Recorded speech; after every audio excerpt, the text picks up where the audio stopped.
Alrighty, let's fucking do this. What is up, guys? It is Stu, and this is another episode of the What the Fuck Gym Talk podcast. This time live,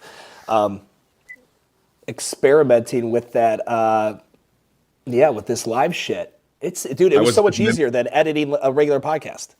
I was just mimicking your intro. I bet you thought something was wrong with the audio, but I already knew what it was going to be, so I just said it. Okay, I did think something was wrong. I'm like, motherfucker, did I fuck up the audio in this? Buddy, so it's been less than 24 hours since we spoke last. How has your email inbox been with individuals that are, you're not getting a lot, are you getting a lot of emails from people who are like, hey, good for you guys? No, I'm getting, personally, I'm getting a lot of positivity for people who text me, and then they'll email me personally. I just had a gym, matter of fact, I'm gonna shout them out real quick, just texted me about 15 minutes ago and said, Chris from CrossFit Athletic Group, hey man, you always are there for us. I just wanted to check on you and see how you're doing. So one thing that I can tell you about Chris, I don't got to know his P&L sheet. When he's thinking of that first, stand-up guy. What's the name of the gym? CrossFit Athletic Group, I think. Okay.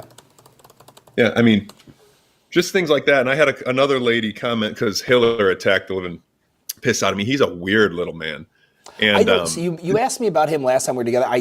I'm not familiar with his work. You want me to comment on it or like what it is? Yeah.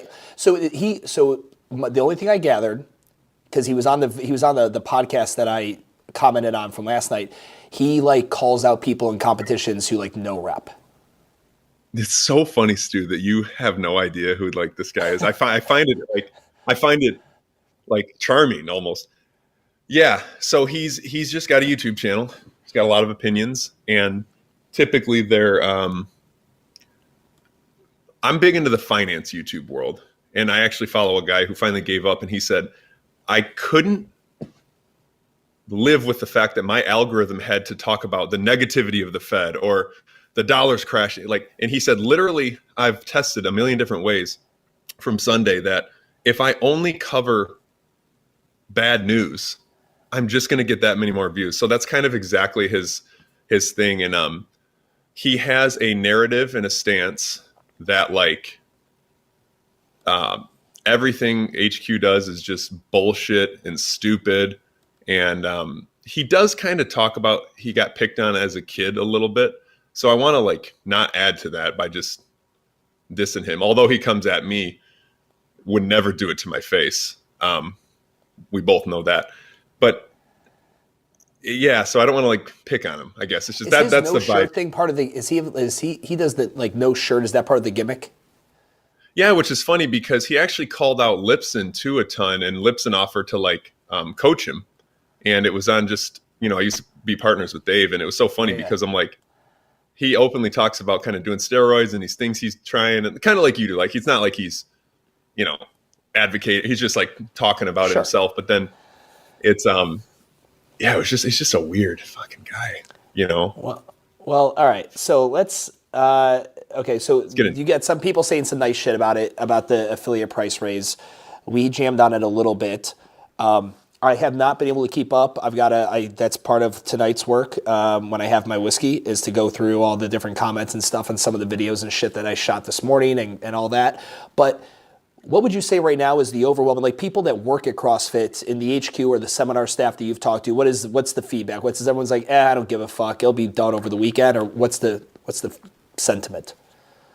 I don't think that that's the sentiment. I think that you kind of nailed it a little bit when you talked about raising prices inside your affiliate. It's kind of funny how CrossFit as a company, we deal with the same things as literally the gym owners deal with. Raising prices is going to be challenging. If you do X, Y, and Z, it's going to be challenging. And to quote the late great Stu Brower, you can't let the insane run the asylum sort of thing. And that doesn't mean that I'm trying to say affiliate owners are insane. I'm an affiliate owner. All right. A lot of the reps are affiliate owners. It's just things have to happen for our business to keep going. This money is directly going into improving the business. And we can talk about how a bunch, I'm sure we will. Yeah, and that's, I mean, not letting the inmates run the asylum is the equivalent of the customer is not always right. I don't believe that I don't believe that at fucking all, that the customer is always right. That is the dumbest thing that, I don't even know I wonder who's credited with fucking saying that, but whoever they is, they're a fucking moron. It's just emotion. It's money. It's emotional. I don't believe by any stretch of imagination it should be this emotional. But again, I think it's CrossFitters in general are emotional. There are people that still are, have a burn book of after getting rid of Dave Castro and after getting rid of Greg and all this other stuff. So I just think it's a group of business owners that are so tight. It's like the OG members in the gym who get upset when you switch your programming model or company or style or whatever, and because they're emotionally tied to it. They've been there forever, and for some reason, CrossFitters feel like they have some ownership. The one broad, I forget what she was on the podcast with Hiller. She believed that for $4,500 a year, every affiliate should get a percentage equity in the company. I went back and replayed it like 3 times to make sure I wasn't. What a business! I was just like, lady, are you fucking high? You should get ownership in this. What did Greg, he sold for what, 200, 300 million? Yeah, 200-ish million is what the number I see. That might not be exact or direct, but let's talk about. I heard it from his voice in a podcast. He said it was something in the 200 million range. Yeah, you touched on the Civil War, but we need to touch on that hard. Okay, there's a civil war inside of the affiliate owner community. I just did this on Fit Affiliates podcast, but be more relaxed for you because I know you'll have a lot to add in it. You have the one side of the camp that is like, Greg is their messiah, okay? Which they can have that, right? I'm personally friends with a lot of those affiliate owners. I love them. Then you have the other side where they're like, hey, we want to run a business that looks not like a franchise. You can't say that word, but like we want a little bit more streamlined. For new affiliate owners, we actually like more regulations coming out because it puts a more positive, it puts a more positive image on their own business, right? Like they are enjoying the fact that we're giving them, programs. Therefore, if we ever came out with an app that, maybe people save money on versus paying like 19 different memberships of membership management, et cetera, et cetera.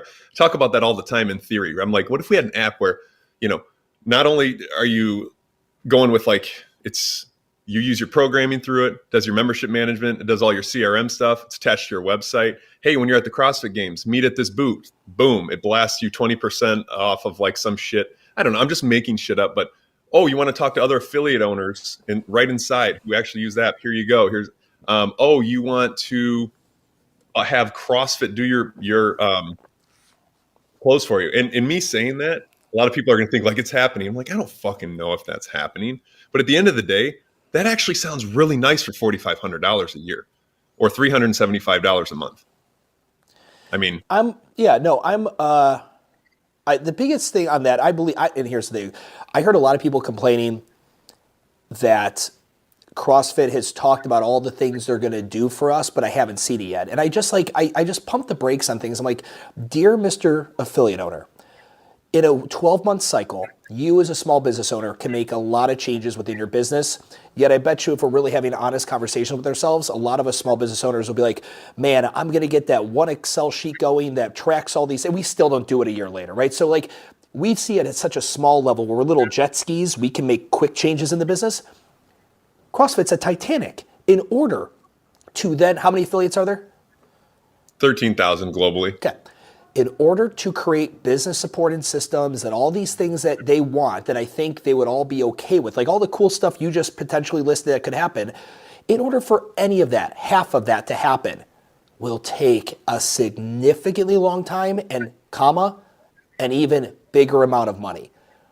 13,000 customers that for this new price point, we want all this stuff. Sit and be fucking patient. I truly think you guys will get there. I think with what comes with the corporate leadership, it was like, oh, the corporate pigs are running CrossFit now. Yeah, there's gonna be some sophistication too. It's no longer backyard barbecues and fucking ass slaps anymore. It's gonna be a little bit more sophisticated, and I think some really good shit will come out of it. If you're willing to sit there, shut the fuck up, and just keep doing what you're doing. come up with an extra $325 a month or $75 a month for the 4,500 and fucking just go back to work and sit and give yourself, like, hey, I'm going to give them 3 years. If I don't see a significant increase in 3 years, fucking quit your affiliate then. Yeah, it's like the knee-jerk reaction thing. Like, I want to personally invite you one Tuesday, but like, here, let me give you an example of a part of my job. Like, this is not, I validate this and got brought on Savant's podcast last night, and they were calling me narcissistic, piece of shit, yada, yada. It's hilarious. And so, because I'm the only one who did a video after the price increase, because I'm a very like intimate face-to-face guy with my region, and they love that, and I love them. So, here they're like, oh, he thinks he's worth an extra $1,500 a year. To be honest, man, my mommy says I am. You know, like at the end of the day, I truly think that value that I even bring, I'm not going to say it's worth just that, because we can talk about all the other things that are being brought. But for example, I'd love to bring you on a Tuesday, 1 p.m. Eastern Standard Time, doesn't have to be soon, to talk about your favorite passion in the world. The one I know about. I know a lot of them, but this one. Buying your building. You could give a 45-minute, and just that. You're not like marketing. You're not doing anything except providing information. And you'd probably do that because we have a relationship, and you'd be talking to anywhere from 50 to 100 owners, or if I post about it. And guess what? Out of that, someone might actually decide to go through it. Maybe they'll work with you. Maybe they'll try to do it themselves. Who knows? But at the end of the day, that's some fucking value right there. You may have just utilized that moment to change your wealth trajectory for the rest of your life. Another rant, then you'll go. Like the other day we came on and I didn't have an organized topic, which sometimes are the best. And I said, everyone open your fucking books right now. Open up your Chase Bank, open up whatever. Let's all look at our the most disgusting bills ever. And I went first. I'm like, dude, how am I paying $900 for my cell phone and 3 other internets? I got it down to $450. I cut it literally in half. And then I got all these other emails next week. They're like, dude, I just saved $400, etc. Boom. Motivation. You showed up. You did the work. You just paid for it. I don't know. It's no, I with the clients I work with, I just have, it's a relatively simple Excel sheet, but the new version automatically syncs to their QuickBooks. So I get every month the P&L brought in. And now it's just crazy, even having that conversation. I've got a beta group testing it because there's some kinks in it. But like, they're like, God damn it, how did I not know this? I've historically told this story.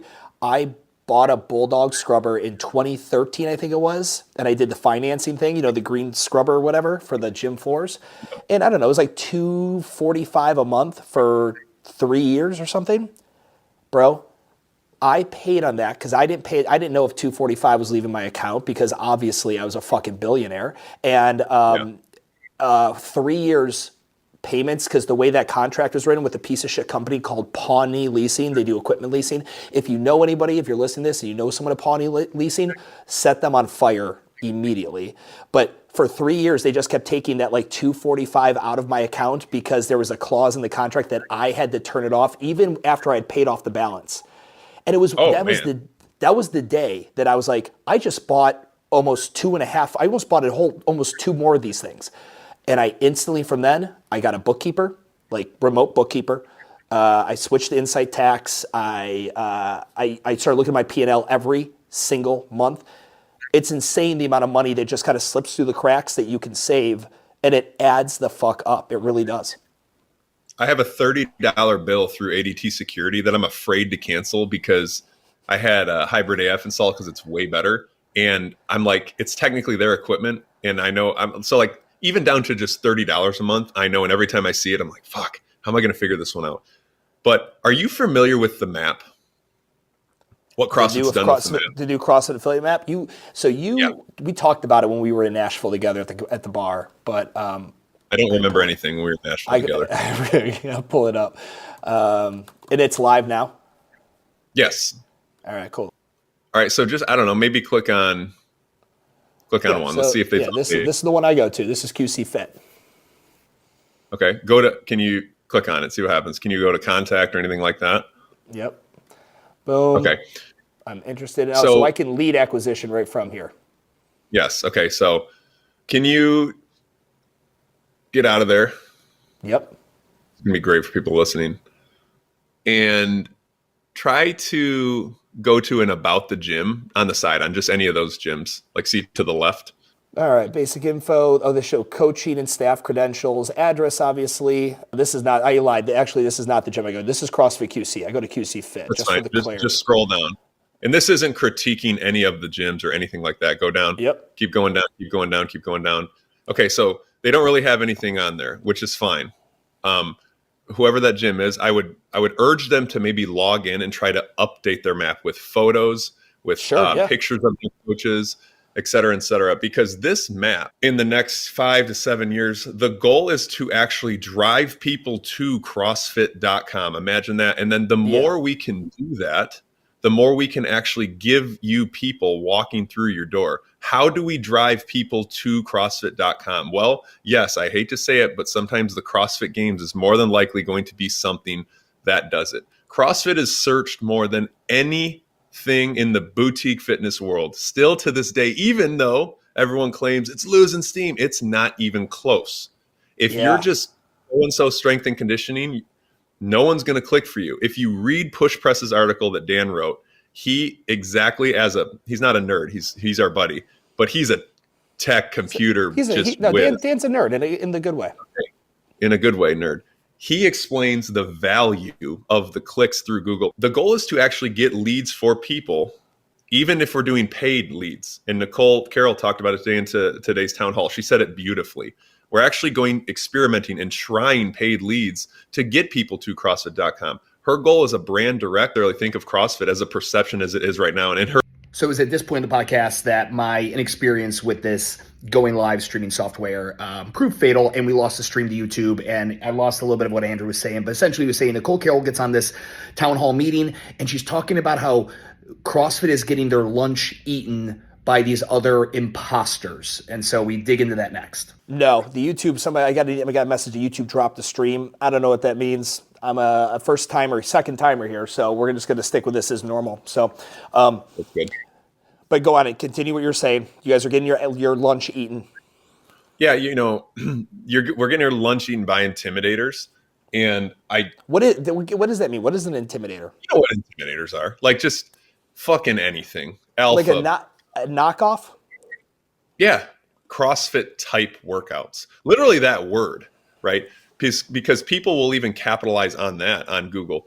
In Dan's thing, he basically says to have something so searched as CrossFit, but also so unique and small, typically you'd be $5 to $20 per click.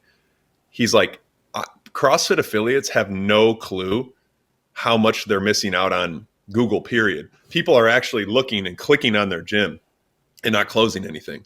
So if your site's, shitty or whatever, like we'd rather push people directly to the map.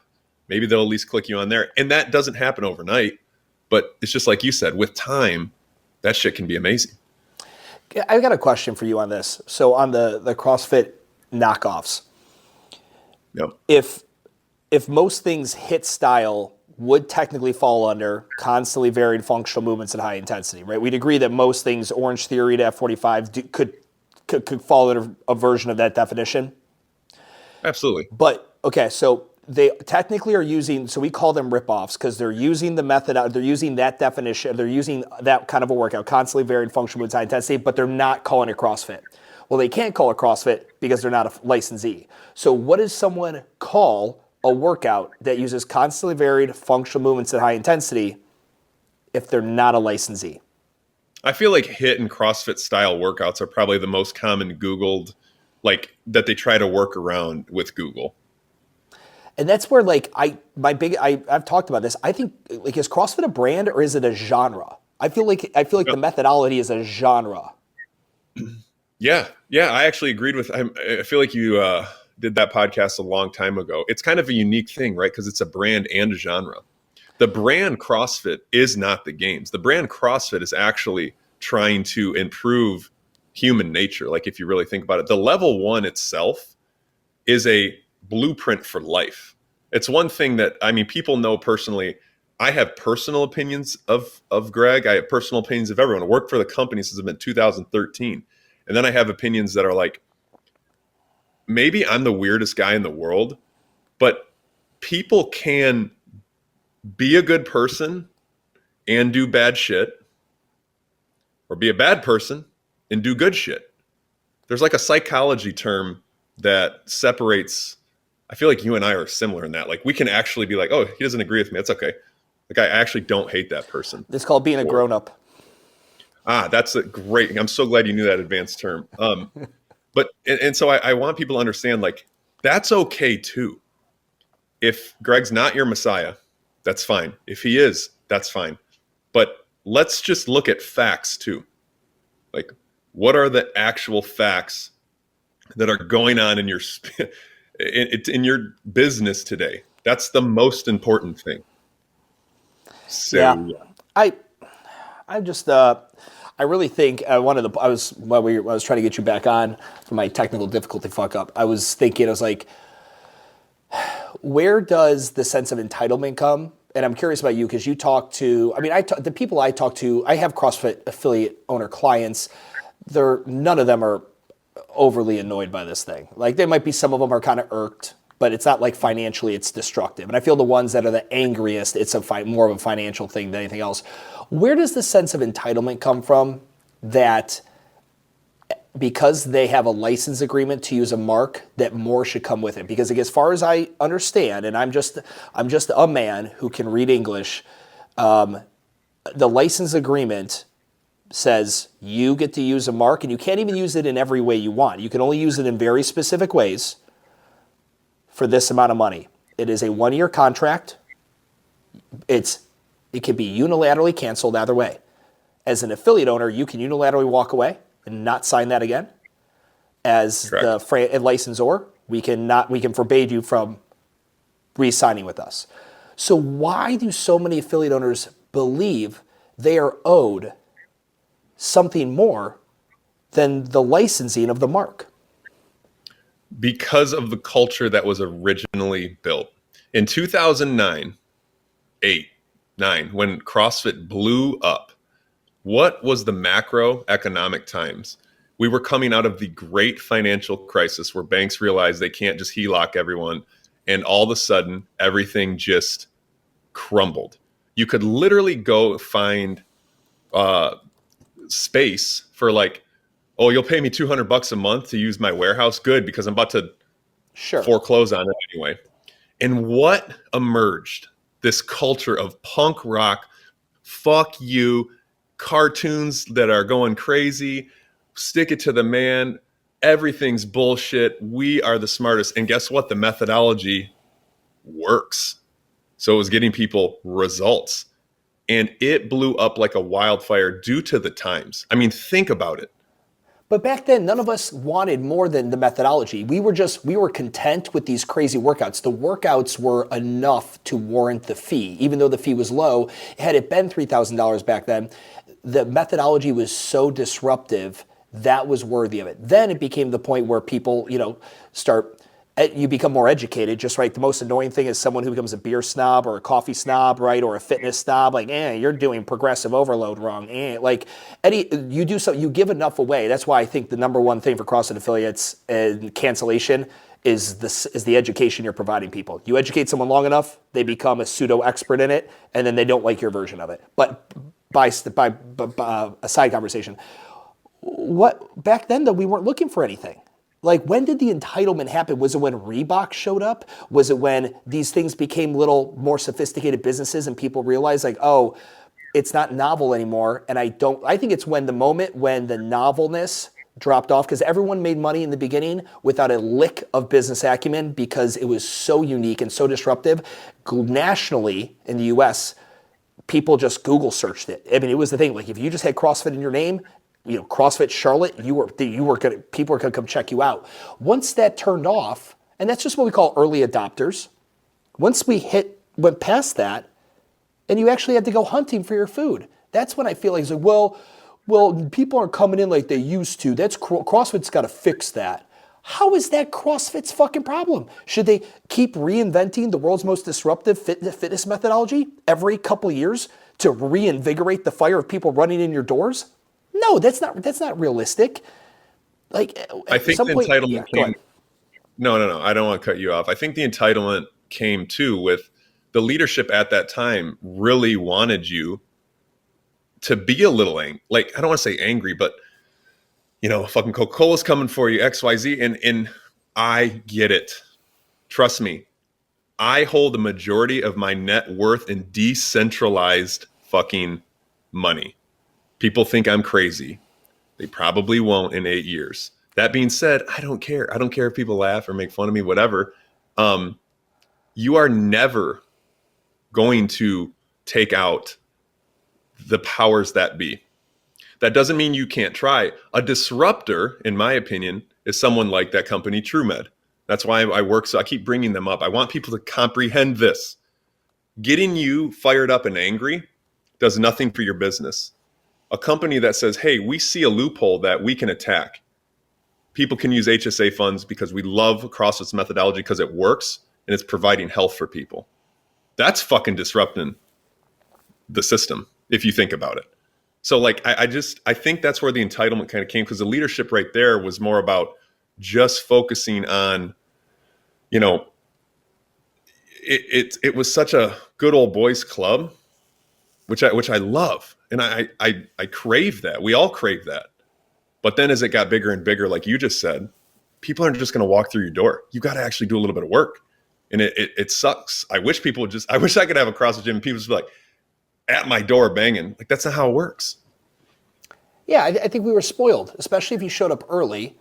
We were spoiled in the fact that there was a gold rush to it because it was early, it was novel and new.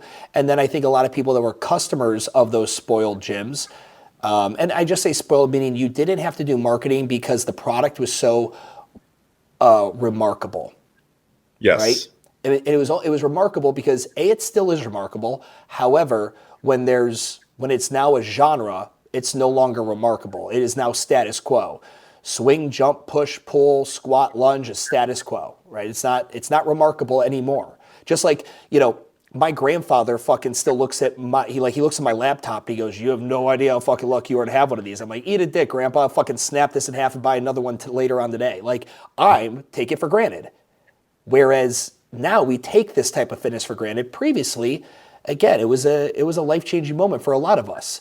But I guess I don't understand, and I always talk about my one superpower is the ability to pause, no matter whether I'm right or I'm wrong, zoom out, and just take a look at the whole scene. And I think everyone has that ability if they would just take the second to stop keyboard typing like a fucking, annoying cunt and just be like, hey, let me just stop and just look at this practically from a couple different perspectives before I go ahead and, send Andrew a bitchy email. Yeah. And I mean, my region's the best. So I can't speak to maybe the others, right? I know other regions have it harder.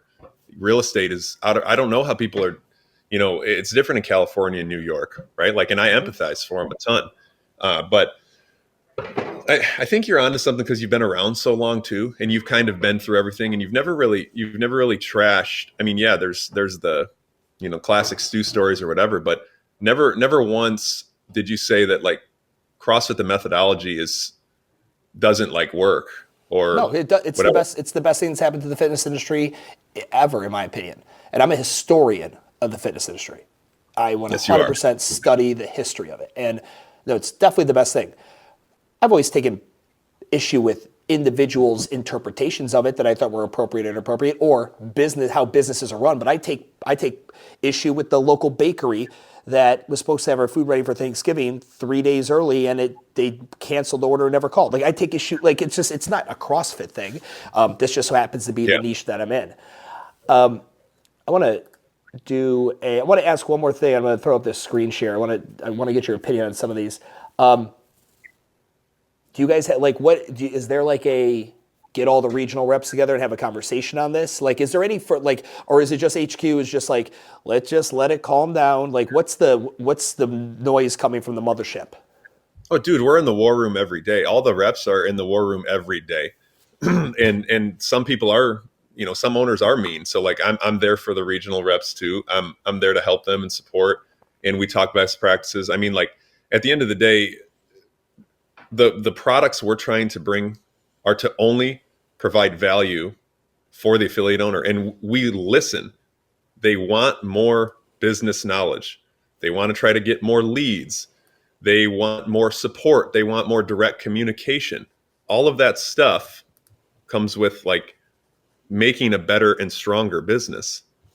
And I think, I mean, you know, and the gyms you work with know, like there's CrossFit itself is not this like insane money generator pig that everybody's just buying Ferraris with. Like, you know, it's more of a humble business. I know people are going to like hate the fact that I said that. It still is the truth.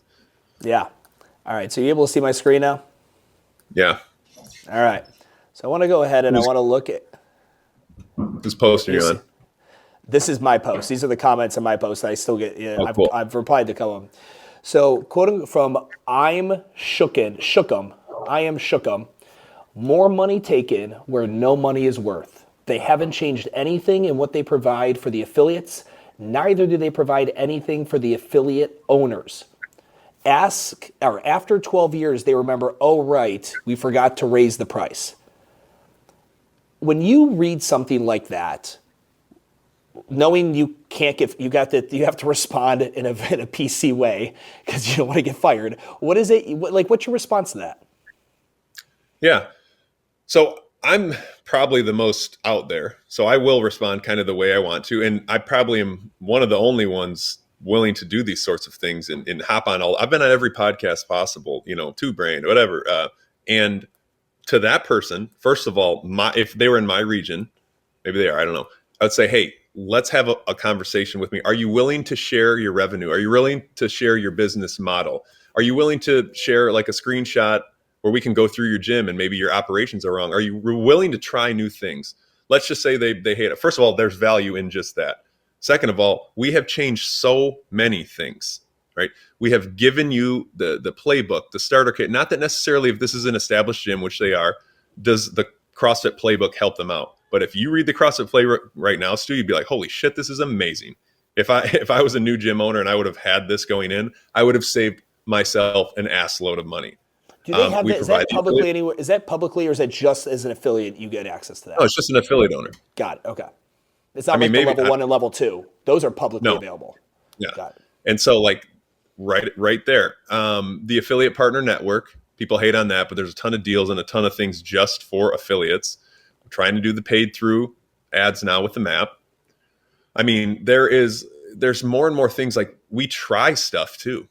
We literally will try things for 6 months, beta it. I know I had a group of affiliates that are super engaged and higher earners. And what did we try with them?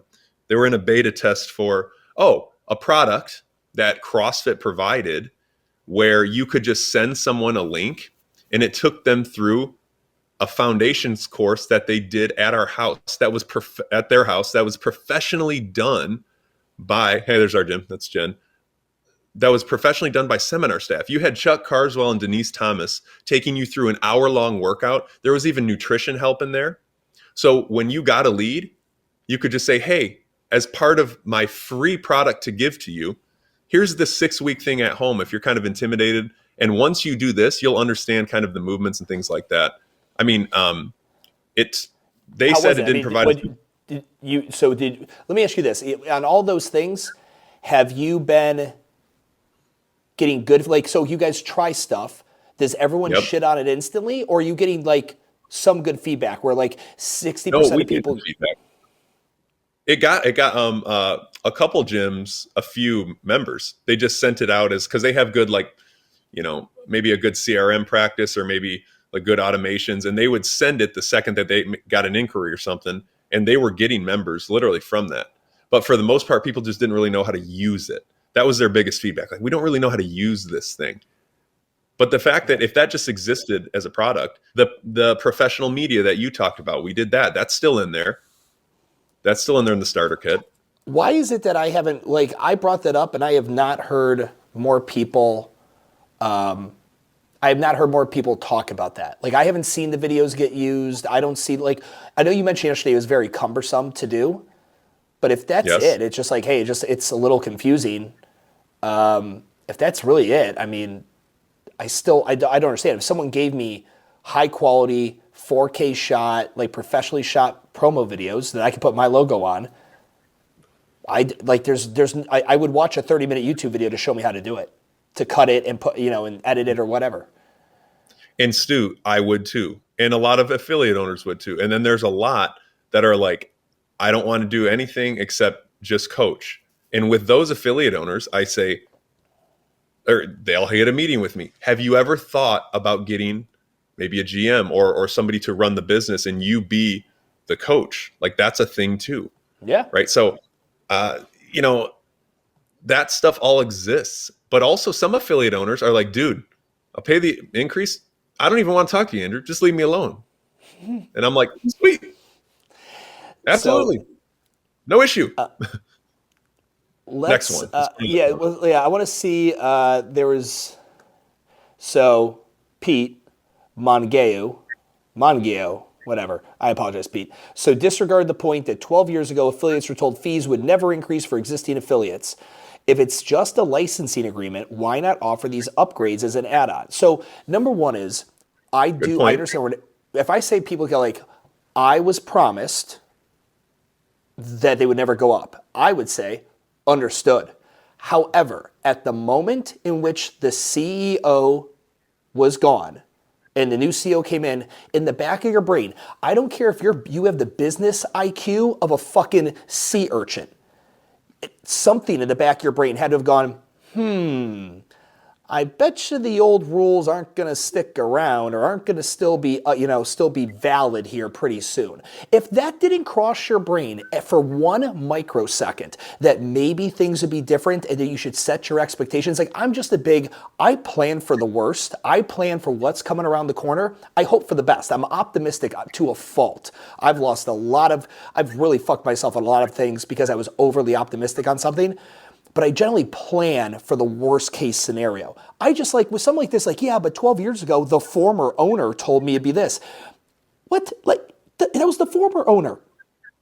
You don't think the new guy might change things? Have you ever been a part of a company in which it's changed ownership? Or let's take this, not even company. Have you ever liked a sports team in which your head coach of the fucking Cleveland Browns, the Miami Dolphins, got fired? And then they brought in someone else who likes to run the fucking zone offense versus cover 2. Shit changed when you get new motherfuckers in. I just don't understand why that's so surprising that new ownership changed the rules.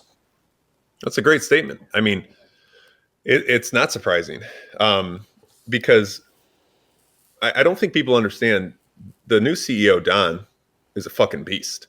I'm not sitting here say he's going to present maybe how you want him to, but look at his history. Look at what he's done. Look, I don't think enough people even look into that. I mean, there's so much going on in there. Look at that comment right below from Trish. So can I tell you something about Trish? I'm going to go see Trish here in about a month and a half. Trish is a metabolic franchisee who's also a former CrossFit owner. I don't know if she still is a CrossFit owner, but out in Denver. She's opening up Metabolic Rhino in Denver, Colorado. So many of the owners are demanding the benefits that come from a franchise model, yet they do not want the control restrictions that come with the franchise or the price tag. Can't have it both ways. And also, I agree with her on that. And we are in the hardest spot in the world because sometimes people ask for that. And then the second you maybe try to help them and say, we're not a franchise model, they say, get away from me, you corporate pig. I'm like, okay. So and we the reps have to just sit here and take those bombs. We're literally trained in mindset of how to deal with that. But there's some great ones. I mean, between Trish and then Matthew Barbell. So did the gyms think the brand hasn't increased value and awareness since 2010? And he's being sarcastic, right? Of course it's increased awareness since 2010. It's, 100,000%. For everyone's they haven't done anything else.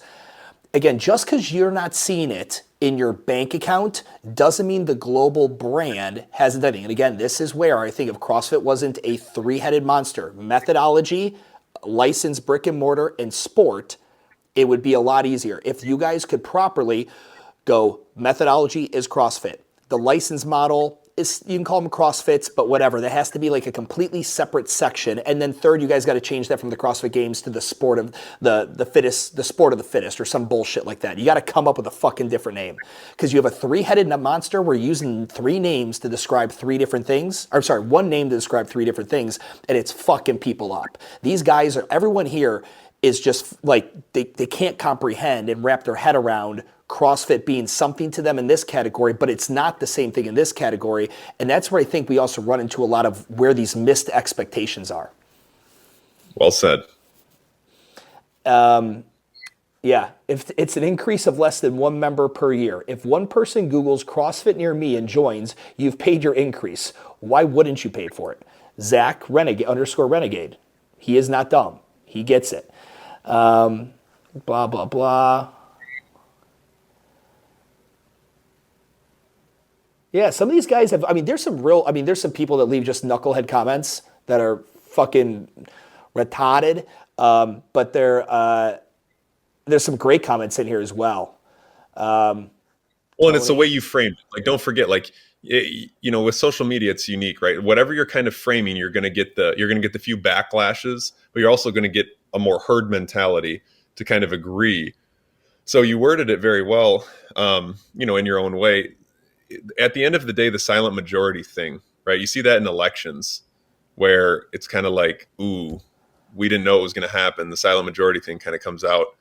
And I feel like the silent majority of affiliate owners really just want a little more connection with HQ, and they just want us to protect the brand and keep growing the brand. And that's what I truly believe. Here we go. Hey, Stu, good question. Since no one in the comments actually answered your question, I will chime in a bit. I definitely see your point. However, I think there could have been a little bit more notice. Even a heads up a few months ago that they would be considering a rate increase starting in 2024 would have been a nice heads up. I think that combined with the heavy percentage all at once is what's getting people upset. I would love for you guys to release 2,163 affiliates have their affiliation due in the month of January. So because we gave you 30 days notice and everyone's bitching about it, anyone with their affiliation renewing there, now you have 60 days notice, we'll push it back a fucking month. Shut the fuck, like, what do you need more than, what else would you get 60 days, like, what do you need 60 days to they're getting a notice in theory, right? Like, because it's effective on your next renewal, right? So yeah, there are some affiliate owners who maybe renew tomorrow, or, but there are some affiliate owners that just renewed, in October. So effective their next renewal. Right. So that, they're even getting more. It's there's no perfect timing. No, there's not. And I had a hard conversation with an affiliate owner today about that.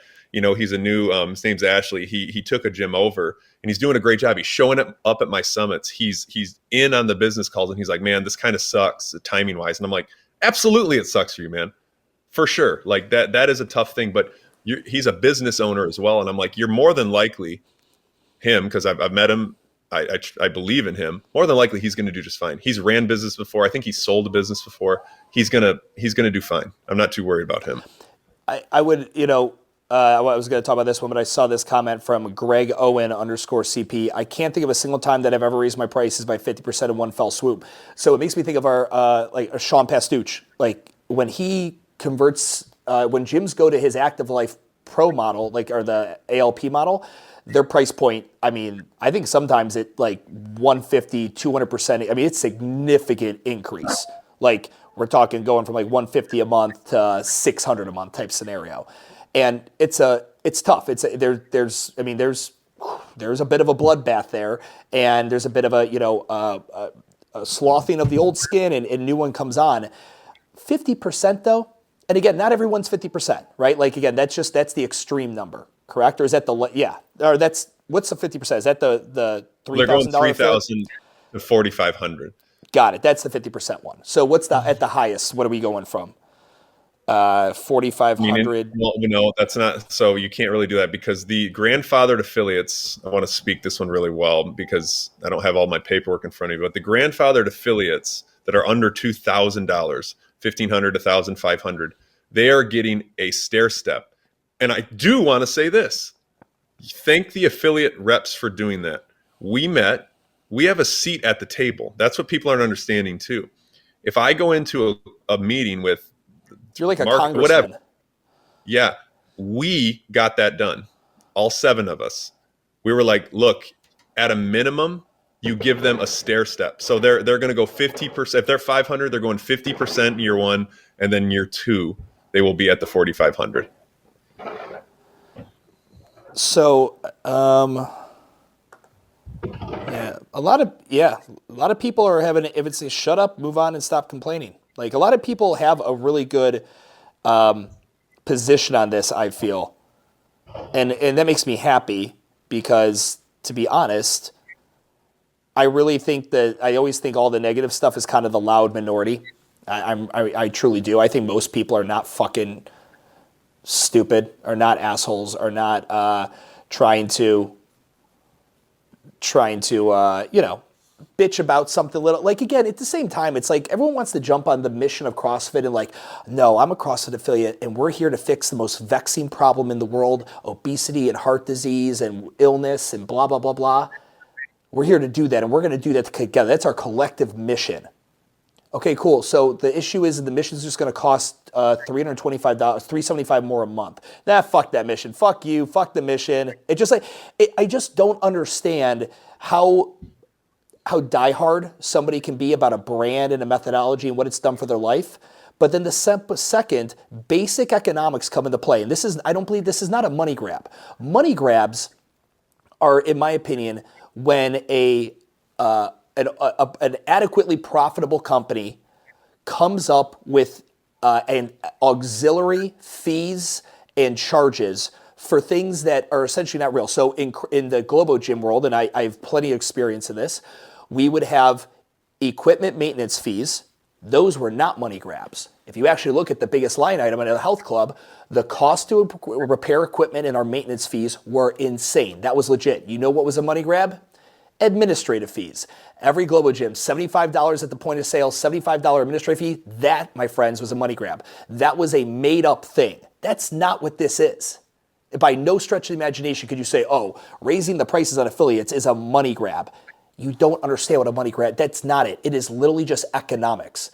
Everything goes up. Like, find me one thing that hasn't gone up and to the right in cost in the past 12 years. Do it. Like, fucking point it to me. I'd love to see it. Well, you said 2 great things there. First of all, we haven't raised affiliate fees in 11 years. So it's kind of doing a math equation on where to meet it properly. A lot of thought went into that. Second of all, I love the OG mission. We want to solve the world's most vexing problem. You're not going to like the answer on how to do that. Okay, you really want to solve the world's most vexing problem, then the word CrossFit needs to be inside of every single person's home. How do we do that? We grow the brand.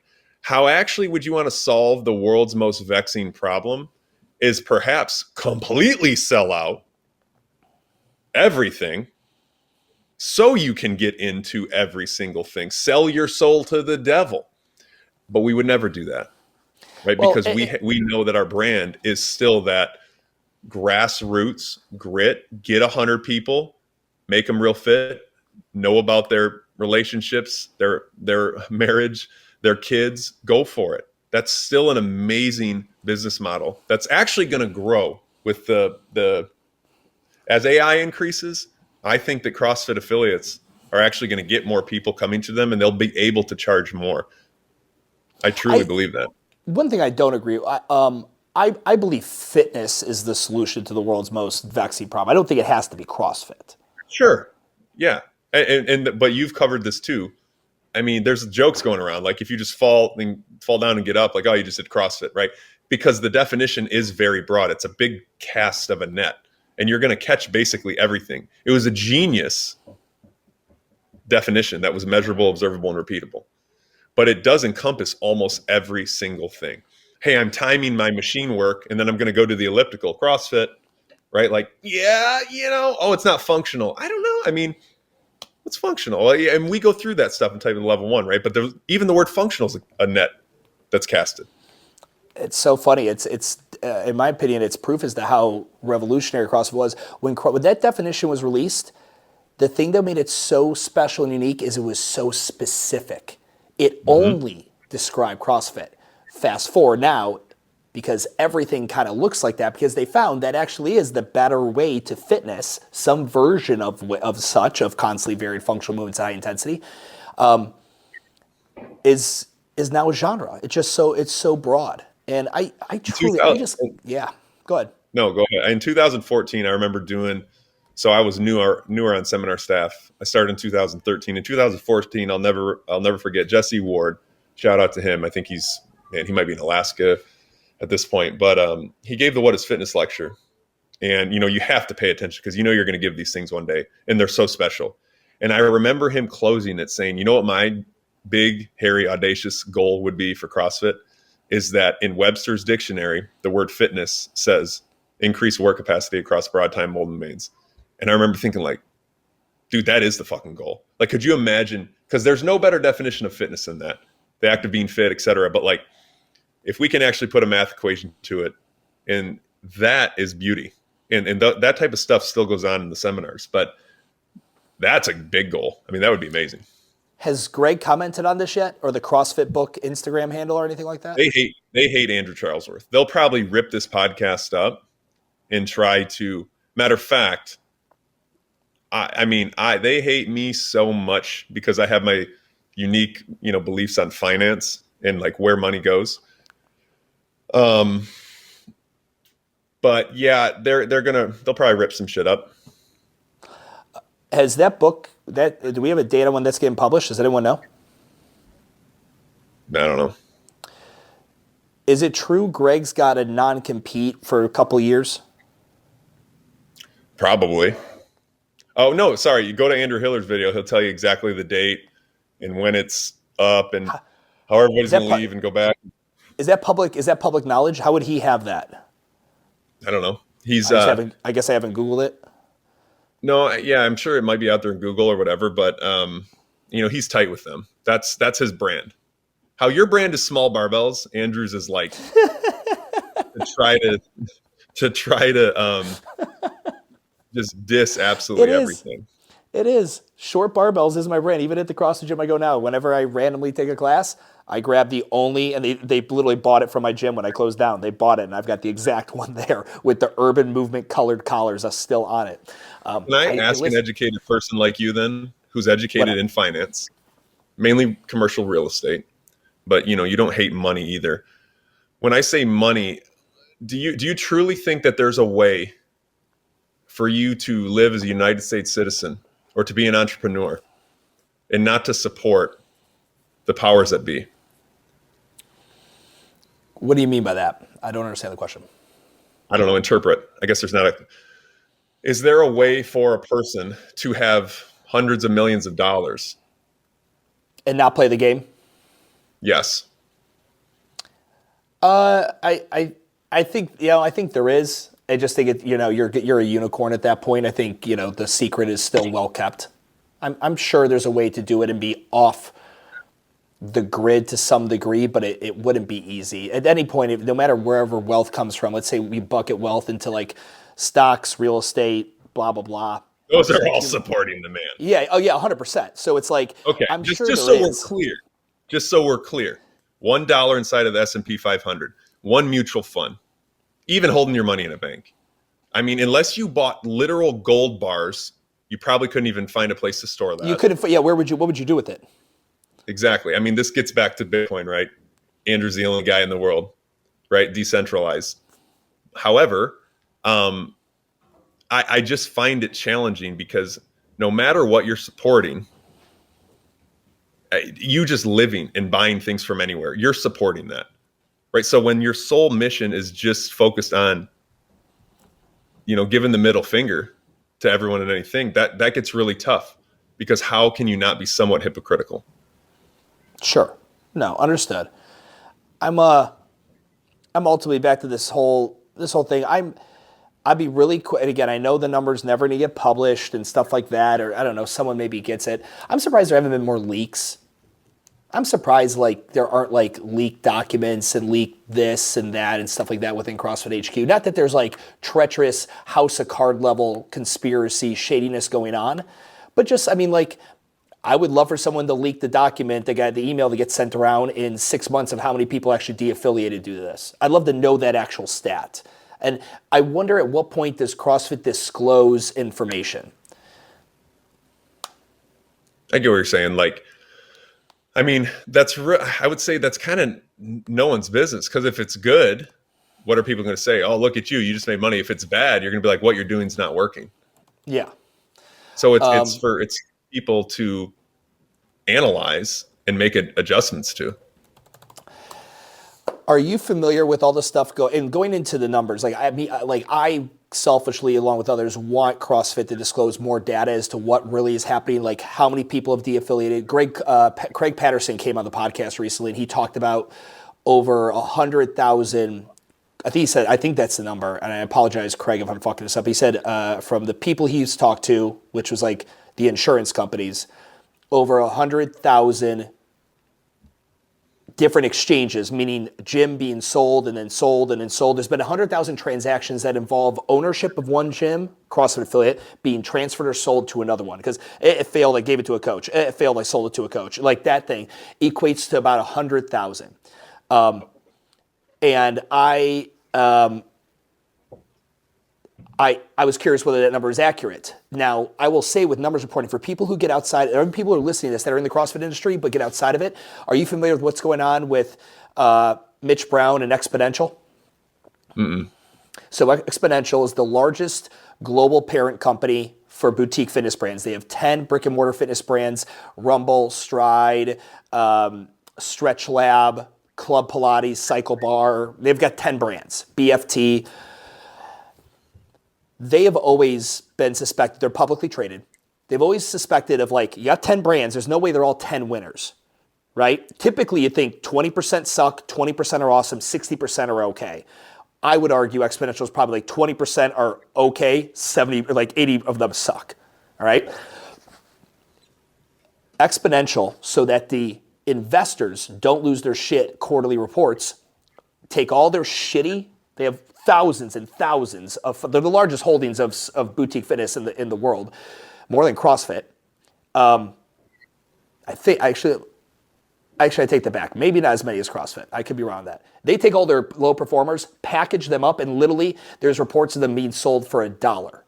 You can take 20 cycle bars that have over $2 million in assets, but are low performing or not performing at all, and we'll sell them to you for fucking $100,000. And this guy, Mitch Brown, he buys up 66 failing Exponential studios. Within weeks, all over Reddit, people are not getting paychecks. The electricity's getting turned off. He thought he could he got all this for a deal and thought he could fix it. Bottom line is, big companies like Exponential lie about their numbers. F45 publicly lied about the numbers during their public offering. And I think everyone's just so sick and tired of a lack of transparency as to the numbers behind some of these franchise concepts and all that. I'm actually, Metabolic's coming on because they're pissed off about it too. They're coming on to actually expose, I think we're going to have a conversation, I don't want to speak too soon, but about their failed locations that haven't done well. Like, what are the real numbers behind locations that haven't done well? Because not every location of a concept is going to do amazing. That's just how it is. Not all the baby sea turtles make it back. But one thing I think CrossFit could do to not only help the fitness industry, the business side of it, share data. Like all the data that you guys have on like people that are getting healthy. Yeah. And share data with us, which would help them. If I opened up my work app on my phone and saw that 17 gyms today had a 30% churn last month or some shit, guess who I'm going to get on a meeting with? Because that's my job. Now that would be too crazy, right? But if we, that's the thing, is like if you had a more centralized thing, if people wanted to use that, I can actually help you way sooner. I ask people immediately, what's your revenue? What's your rent? Let's just start there. And people will look at me like, whoa, dude, we don't talk about that. Yeah. But I think you're right with sharing numbers. I think more will come out, but also we don't have to, right? Because it's a licensed model. Like you said, when you're a franchise, when you're publicly traded, I'll tell you one thing. We did a lot of good job as reps. So, I mean, I'm not going out. The churn was lower this year. That's for damn sure, of affiliates. There's hacks around this because with Urban Movement, I mean, I was very, very invested in the license model with it. And we, again, 12 unit deal, like I was so deep into this, then I decided to take the lazy way out. But one of the things that play, and I consulted with guys like Jim Crowell, who grew the OPEX license model and things like that, talk with the group at Board 30, smart people. You could do things like if CrossFit says, hey, it's 4,500. However, let's say you guys partner with fucking Push Press. If you use Push Press and then you have all the affiliates on an enterprise system, which will share data with us, it's only 4,000. Like, you guys can create an incentive and give them the option to as a license model, and it does ride that fine line, but legally you would be okay as long as you didn't, there was no punishment for it, but there was a discount if they chose to do it. And you guys could set, like, I would love to get the CEO on and just throw the fucking ideas I have and just be like, hey, like, have you thought of this stuff? Because if you guys can share data of true small business owners, because you guys don't have any co-ops. It's not like an Orange Theory that has a co-op of 6 doctors all throwing in $150 to open this thing up. You're talking one dude who had $20,000 on a credit card and 20 grand in cash, and he made a gym happen. I think that would be so good for not only the CrossFit and the fitness industry, but small business America in general, because there is no ecosystem of small business owners as connected as the affiliates. Like, you guys are in the possession of this. Personally, yeah. I agree. But also you got to ride the fine line of the emotional concept behind that. You're going to get more back. You think the price increase outlashes bad. If something like that happened, even an offering, say you don't have to use it, there would be even more and more Andrew Hiller videos coming out about corporate this and that, and remember the good old days and yada yada. Like, and that's I would tell every gym owner who's like, well, with my Unlimited, you get 24/7 hybrid AF access, but not with my 8 and 12 times a month. Like, you fucking hypocritical cocksuckers. Like, they're like everyone who wants the bitch will find something to bitch about. Bottom line. That's it. I said it on the Kilo podcast. Did I take this from you? I take a lot of stuff from you, repackage it over the years. Good. I have. Just you probably do a better job with it than I do. I don't think I paid you $1 either. But I said no one frowns on a jet ski. Agreed? Daniel Tosh. Yes. Yep. Yeah, I sold that. And then I said, typically affiliate owners aren't unhappy if they're paying themselves $10K a month. It's kind of the jet ski thing, right? Like, so yes, that sucks, man. If you're truly struggling, you always are going to find something to try to be the villain. You are. I mean, look at marriage. Look at any relationship. That's going to happen, right? Yeah. So, I mean, I want you to pay yourself $10K a month. I love talking about numbers. We have the most measurable community in terms of fitness. What's your Fran time? How many grams of protein did you eat? Yet the second we talk about numbers as an affiliate owner, it's so hidden. It's so non-discussed. Yeah, I would. So I'd even take that. Like, CrossFit doesn't have the most measurable as a community. The endurance community has a more measurable group than CrossFit does. The fucking powerlifting community has the same thing. Again, what you guys have, you have the largest collection of small business owners in the history of ever, unified with one license. That is a fact. That's a Guinness World Record. You guys should actually call Guinness and actually apply for the Guinness World Record for the largest small business franchise in the history of the world. That would be very cool if you guys have the Guinness World Record on that. Small business license. Yeah, well, no. Small businesses under the same license. Got it.